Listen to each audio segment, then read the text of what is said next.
ಎಲ್ಲರಿಗೂ ನಮಸ್ಕಾರ. ನಿನ್ನೆ OPDಲಿ ಹೀಗೆ ಒಂದು ಫ್ಯಾಮಿಲಿ ಬಂದಿತ್ತು. ಅವ್ರದ್ದು 4 ಓಲ್ಡ್ ಮಗುಗೆ ಕಿವಿ ನೋವು, ಕಿವಿ ಸೋರ್ತಾ ಇದೆ ಅಂತ ಹೇಳಿ. ಸೊ ಮಗುನ ಎಕ್ಸಾಮಿನ್ ಮಾಡಿ ಕಿವಿ ಎಲ್ಲ ಕ್ಲೀನ್ ಮಾಡಿ ನೋಡ್ದಾಗ, ಕಿವಿ ಸುತ್ತ ತುಂಬಾ ಗಾಯಗಳಾಗಿದ್ವು. ಕಿವಿಲಿ ಸೋರ್ತಾ ಇತ್ತು. ಸೊ ಪೇರೆಂಟ್ಸ್‌ನ ಕೇಳ್ದೆ, "ಒಂದು ದಿವಸದಲ್ಲಿ ಇಷ್ಟೊಂದು ಗಾಯಗಳಾಗಿದೆ ಅಥವಾ ಮಗುಗೆ ಮುಂಚೆಯಿಂದ ಇತ್ತಾ? ನಿನ್ನೆಯಿಂದ ಸ್ವಲ್ಪ ಜಾಸ್ತಿ ಆಗಿದೆಯಾ?" ಅಂತ ಹೇಳಿ. ಅವಾಗ ಫಾದರ್ ಹೇಳಿದ್ರು, "ಇಲ್ಲ ಮೇಡಮ್, ನೆನ್ನೆ ಎಲ್ಲ ಚೆನ್ನಾಗೇ ಇದ್ದ.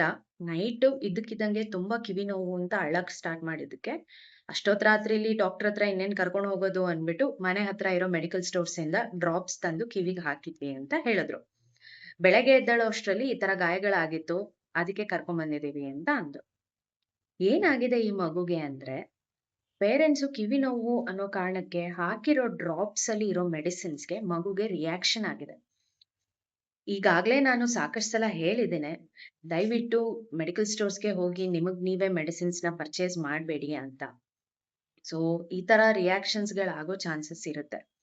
ಹಾಗಿದ್ದಲ್ಲಿ ಈ ತರ ಸಡನ್ ಆಗಿ ಮಧ್ಯರಾತ್ರಿ ಮಕ್ಳು ಕಿವಿ ನೋವು ಅಂತ ಅತ್ತಾಗ ಏನ್ ಮಾಡ್ಬೇಕು ಅಂತ ತಿಳ್ಕೊಳ್ಳೋಣ. ಮೊದಲನೇದಾಗಿ ಟಾರ್ಚ್ ಹಾಕಿ ಕಿವಿಯೊಳಗೆ ನೋಡಿ. ಕಿವಿಯೊಳಗೆ ಏನಾದ್ರೂ ಹುಳ ಹೋಗಿದ್ಯಾ? ಅಥವಾ ಮಗು ಕಿವಿಗೆ ಏನಾದ್ರೂ ಹಾಕೊಂಡಿದ್ಯಾ ಅಂತ. ಸೊ ಟಾರ್ಚ್ ಹಾಕಿ ಕನ್ಫರ್ಮ್ ಮಾಡ್ಕೊಂಡ್ಮೇಲೆ ಹುಳ ಏನೂ ಇಲ್ಲ, ಮಗು ಕಿವಿಗೇನು ಹಾಕೊಂಡಿಲ್ಲ ಅನ್ನೋದೇ ಆದ್ರೆ, ಎಲ್ಲರ ಮನೇಲೂ ಪ್ಯಾರಾಸಿಟಮಾಲ್ ಸಿರಪ್ ಅಂತೂ ಇದ್ದೇ ಇರುತ್ತೆ. ಸೊ ಆ ರಾತ್ರಿಗೆ ಪ್ಯಾರಾಸಿಟಮಾಲ್ ಸಿರಪ್‌ನ ಹಾಕಿ, ಬೆಳಗ್ಗೆ ಇಮಿಡಿಯೇಟ್ ಆಗಿ ನಿಮ್ಮ ಹತ್ರದಲ್ಲಿರೋ ENT ಡಾಕ್ಟರ್ ಹತ್ರ ಕರ್ಕೊಂಡ್ ಹೋಗಿ.